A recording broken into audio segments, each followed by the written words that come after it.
है जो श्लेष ने इस चक्र के बारे में अध्ययन किया है। प्रकाश संश्लेषण की जो ये अभिक्रिया है इसका अध्ययन इनने किया, निष्कर्ष इनने निकाला है, इसलिए इसका नाम पर इस चक्र को है श्लेष चक्र भी कहते हैं। ये दूसरा नाम इसका क्या है? C4 चक्र। C4 चक्र क्यों कहते हैं? क्योंकि इसमें प्रथम स्थायी कार्बनिक यौगिक बनता है। वो कौन सा रहता है? 4 कार्बन। कितने कार्बन वाला? 4 कार्बन। और इसका दूसरा नाम है डाई कार्बोक्सिलिक चक्र। डाई कहते हैं। तो 3 नाम से आ जाए तो कंफ्यूज नहीं होना है ना। तो सबसे पहले क्रिया इसकी यहाँ से शुरू होती है। पौधों में, पत्तियों में, पौधों की पत्तियों में 2 प्रकार की कोशिकाएं होती है। एक तो रहती है अपने मेसोफिल कोशिकाएं, है ना। ये कौन सी है? मेसोफिल कोशिका, है ना, क्लोरोप्लास्ट में, है ना। तो मेसोफिल कोशिकाओं में जो क्लोरोप्लास्ट रहता है ये वहां का है, और ये बंडलशील कोशिकाओं का क्लोरोप्लास्ट, है ना। माना कि ये भी क्लोरोप्लास्ट है, ये भी क्लोरोप्लास्ट है ना। अब ये पत्ती में बंडल मेसोफिल कोशिकाएं रहती, उनके क्लोरोप्लास्ट में ये हो रहा है, तो जो बंडलशील कोशिका का क्लोरोप्लास्ट रहता है उसमें ये क्रिया हो रही है। अब ये जो C3, अब ये कौन से पौधों में होती है? जिन पौधों में ये चक्र होता है उनको C4 पौधे कहते हैं। ये लिख देता हूं, है ना, C4 पौधे, है ना। जिन पौधों में ये चक्र होता है उन पौधों को सबको क्या कहते हैं? C4। तो सबसे पहले इनने गन्ने के पौधे में अध्ययन किया था। किसमें किया था? गन्ने के पौधे, है ना। गन्ने में इस चक्र का अध्ययन किया था। और गन्ना कैसा पौधा है? एक बीजपत्री, द्विबीजपत्री, एक बीजपत्री। कैसा है? एक बीजपत्री। उसके बाद में वैज्ञानिकों ने और साक्ष्य करी तो ये द्विबीजपत्री पौधों में भी पाया जाता है ना, और एक बीजपत्री में भी पाया जाता है। तो ये एक बीजपत्री के लगभग 3 फैमिलियों के पौधों में पाया जाता है। कितनी फैमिली? 3 फैमिली। और द्विबीजपत्री के लगभग 15 फैमिली में पाया जाता है ना। लगभग 1500 जातियों में। कितनी जातियां?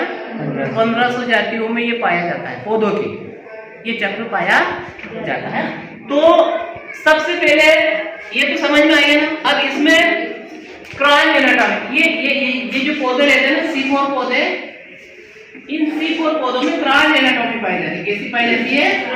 क्रॉस आकारिकी कहते हैं उसको, है ना, या आंतरिकी भी कहते हैं। आंतरिकी क्रॉस एनाटॉमी का मतलब रहता है इसमें 2 प्रकार के क्लोरोप्लास्ट पाए जाते हैं। आ रहा समझ में? जो इनका जो कोशिकाएं रहती है पत्ती में, उसमें बाहर मेसोफिल कोशिका रहती है, उनमें भी क्लोरोप्लास्ट रहता है। अंदर जो है बंडलशील कोशिकाएं, बीच में उसके संवहनकुल के चारों ओर बंडलशील कोशिका रहती है, वहां भी क्लोरोप्लास्ट पाए जाते हैं। तो जो अंदर पाए जाता है क्लोरोप्लास्ट वो संख्या में ज्यादा, मतलब बंडलशील कोशिकाओं में जो क्लोरोप्लास्ट पाए जाते हैं वो संख्या में ज्यादा और बड़े आकार के होते हैं। संख्या में ज्यादा और बड़े आकार। वो जो बाहर पाए जाते हैं वो कैसे होते हैं? संख्या में कम और छोटे आकार के। आप चित्र में भी देख सकते हैं, उसका अलग से बंडल पत्ती का चित्र बना हुआ है ना, उसमें आप देख सकते हैं। तो सबसे पहले अब चलते हैं कि ये वातावरण से, पत्ती के स्टोमेटा से कार्बन डाइऑक्साइड पौधा में अंदर जाती है ना, कार्बन डाइऑक्साइड अंदर जाती है। तो यहाँ जो फास्फोइनोल पायरुविक एसिड रहता है, पीईपी बोलते हैं। क्या बोलते हैं? PEP, phosphoenolpyruvic acid. ये क्या करता है? CO2 को क्या करता है ना, ग्रहण कर लेता है, या दोनों आपस में मिल जाते हैं। और ये पीईपी है ना, कार्बोक्सिलेज जो एंजाइम है ना, पीईपी फास्फोइनोल पायरुवेट, ये जो एंजाइम है इसकी उपस्थिति में ये ऑक्टेरो एसिटिक एसिड में बदल जाता है। इसका शॉर्ट फॉर्म क्या है? ऑक्टेरो एसिटिक एसिड। ये कितने कार्बन वाला बनता है? पहला यौगिक 4। ये जो 3 कार्बन वाला है ना, ये कार्बन डाइऑक्साइड से क्रिया करेगा। ये वातावरण से आ रहे स्टोमेटा के द्वारा पत्ती में जा रहे, पत्तियों से वहां जा रहे, है ना। तो ये दोनों आपस में मिलते हैं, अर्थात ये पायरुविक एसिड इस कार्बन डाइऑक्साइड से साथ जुड़ता है। और ये कौन, इस क्रिया को प्रेरित करता है? ये पीईपी कार्बोक्सिलेज एंजाइम। और ये तीन कार्बन से कितने कार्बन वाला यौगिक में बदल जाता है? 4 कार्बन वाले यौगिक में ऑक्टेलो एसिटिक एसिड में बदल। तो ये जो कोशिका बेजोफिल कोशिका द्रव्य में हो रही है क्रिया यहाँ से यहाँ तक, कहाँ तक हो रही? कोशिका। उसके बाद कहाँ चला गया ये? क्लोरोप्लास्ट, है ना, वहाँ।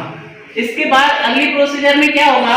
ये जो ऑक्टेलो एसिटिक एसिड बना है 4 कार्बन वाला, कितने कार्बन वाला? 4। ये क्या करेगा?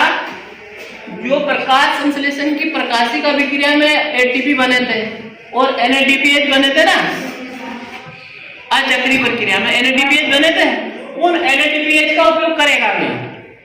वो जो पौधे में संचित है ना, तो वो NADPH का उपयोग करेगा। NADPH से जो NADPH रहेगी NADP में बदल जाएगी। और ये जो ऑक्टेलो एसिटिक एसिड है, ये मेलिक डिहाइड्रोजिनेज जो एंजाइम है उसकी उपस्थिति में मेलिक एसिड में बदल जाएगा। यानी कि यहाँ क्या हो रहा? NADPH का उपयोग होगा, NADPH से NADPH बन जाएगा, NADPH से तो ये H का आ जाएगा, इधर आ जाएगा ना, हट जाएगा। तो ये जो ऑक्टेलो एसिटिक एसिड है कहाँ बदल जाएगा? किसमें बदल जाएगा? मेलिक एसिड में। और कौन से एंजाइम की उपस्थिति में बनेगा? मेलिक डिहाइड्रोजिनेज, है ना। थोड़ा ये लिखने में छोटा बोर्ड पड़ रहा है तो दिख नहीं रहा थोड़ा सा, है ना। और कुछ पौधों में क्या होगा? मेलिक एसिड में बदला। कुछ पौधों में क्या करेगा ये? ऑक्टेलो एसिटिक एसिड एस्पार्टिक एसिड में बदल जाएगा। किस में बदल जाएगा? एस्पार्टिक एसिड में बदल। और कौन से है? ट्रांस एमिनेज एंजाइम की उपस्थिति में ये जो ऑक्टेलो एसिटिक एसिड कुछ पौधों में ट्रांस एमिनेज एंजाइम की उपस्थिति में एस्पार्टिक एसिड में बदल जाएगा, है ना। तो अब ये कहाँ होगी सारी क्रिया? मेसोफिल कोशिका में, मतलब बाहर वाली कोशिका में। कौन सी कोशिका में हो रही? बाहर मेसोफिल कोशिका में हो रही इतनी क्रिया, यहाँ से यहाँ तक की। अब ये जो मेलिक एसिड है कहाँ एंटर कर जाएगा? बंडल शीट कोशिका। आ गया ना समझ में? बंडल शीट कोशिका है, वहां भी क्लोरोप्लास्ट है। यस, तो बंडल शीट के क्लोरोप्लास्ट में चला जाएगा अब ये मेलिक एसिड, है ना समझ।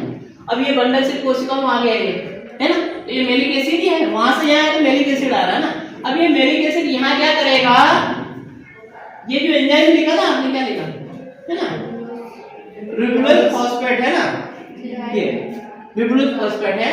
तो ये मेलिक एंजाइम की उपस्थिति में ये मेलिक एसिड जैसे बंडल शीट कोशिकाओं में आएगा, यहाँ क्या होगा? ये मेलिक एसिड मेलिक एंजाइम की उपस्थिति में पायरुविक अम्ल में बदल जाएगा और ये कार्बन डाइऑक्साइड रिलीज हो जाएगी।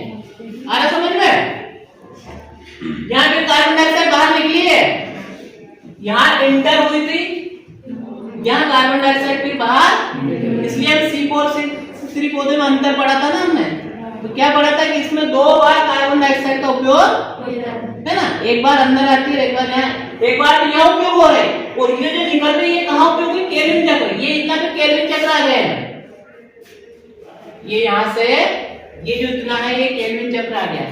तो C3 पौधों में तो केल्विन चक्र ही होता है, और इन C4 पौधों में ये इतनी प्रोसीजर और एक्स्ट्रा है। ये प्रोसीजर इसको क्या कर रही है? केल्विन चक्र को कार्बन डाइऑक्साइड उपलब्ध करवा रही है। आ रहा ना समझ में? ये प्रोसीजर क्या कर रही है? ये जो एक्स्ट्रा प्रोसीजर इतनी है, ये इतना केल्विन चक्र तो अपने कल भी पढ़ा था, है ना। लेकिन ये क्या कर रहा है? इतना प्रोसीजर और इसमें इसको केल्विन चक्र को CO2 प्रदान कर रहा है। तो जैसे ये CO2 बाहर आएगी, है ना, ये केल्विन चक्र में ले ली है। जो केल्विन चक्र में 6 CO2 इंटर गए थे ना कल हमने, है ना, उस जगह ये CO2 वापस चल जाए। वो केल्विन चक्र वापस चलने, वो केल्विन चक्र बनेगा। तो कल क्या बनाया था हमने? हेक्सोस शर्करा बनाई थी ना केल्विन चक्र में। तो ये केल्विन चक्र बनेगा। केल्विन चक्र में ये जैसे ये क्या है? 6 इंटरमीडिएट, है ना, 6 कार्बन वाला इंटरमीडिएट यौगिक बनेगा। उससे क्या बनेगा? Phosphoglyceric acid. वो बना था कल, इंटरमीडिएट बना था, उसके बाद फास्फोग्लिसरिक एसिड। तो ये PGA बन गया। क्या बन गया? PGA। इससे क्या बनेगा? ये केल्विन साइकिल पूरा आगे चलकर कार्बोहाइड्रेट का निर्माण करते हैं। जो हमने ग्लूकोज बनाया था, ग्लूकोज का जो संघनन होगा, ये आपस में ग्लूकोज मिलेंगे तो क्या बना था, स्टार्च बन गया था। तो इस प्रकार ये कार्बोहाइड्रेट इसमें भी बन जाए, इन पौधों में भी बन जाए। कहने का मतलब है कि C4 पौधों से इसमें इतनी प्रोसीजर ये एक्स्ट्रा है। अब यहाँ से वापस से पायरुविक एसिड बना है, ये तो CO2 का काम तो इधर कर रहा है, ये पायरुविक एसिड वापस कहाँ चला जाएगा, मेसोफिल कोशिकाओं में। कहाँ चला जाएगा, मेसोफिल कोशिकाओं में जाने के बाद ट्रांसपोर्ट लिख रहा हूँ यहाँ से यहाँ, और ये यहाँ मेलिक एसिड यहाँ आ रहा है और यहाँ से ये आ रहा है। तो ये पायरुविक एसिड है, और ये पायरुविक एसिड जो एटीपी बने थे अपने प्रकाश अभिक्रिया में बने ना, चक्री में, उन एटीपी का उपयोग होगा और फिर पायरुविक एसिड किस में बदल जाएगा, फॉस्फोइनोल पायरुविक एसिड, है ना। पायरुविक एसिड किस में बदल जाएगा, फॉस्फोइनोल पायरुविक। किसका उपयोग होगा, एटीपी का उपयोग होगा। एटीपी से क्या बन जाएगी, एटीपी का फुल फॉर्म पहले बता चुका हूं, एडेनोसिन ट्राइफॉस्फेट। एक फॉस्फेट निकल गया तो एडेनोसिन डाइफॉस्फेट, है ना। और फॉस्फेट का जुड़ जाएगा, इसके साथ जुड़ जाएगा। और किस ये लिखा रहा है, पायरुवेट डाइकाइनेज एंजाइम होगा। किस कौन सा एंजाइम रहेगा, पायरुवेट फॉस्फेट, है ना। पायरुवेट फॉस्फेट डाइकाइनेज एंजाइम की उपस्थिति में ये बदल वापस रिपीट होगा चक्र। आ रहा है समझ में, ये चक्र वापस रिपीट हो रहा है। डाइकार्बोक्सिलिक चक्र भी कह रहे हैं इसमें। जिन पौधों में पाया जाता है उन्हें C4 पौधे कहते हैं। इसको प्रथम स्थायी यौगिक इसमें 4 कार्बन वाला बनता है, इसको C4 चक्र भी कहते हैं, है ना। और है जो श्रेष्ठ नामक वैज्ञानिक इस चक्र की पुष्टि की, है ना, इसका अध्ययन किया और सही प्रायोगिक इसमें पूरा जो वर्णन सही से इन्होंने किया है, इसलिए उनके नाम पर इसको है श्रेष्ठ चक्र भी कहते हैं। आ गया ना समझ में, क्यों। अब कौन बता रहा था।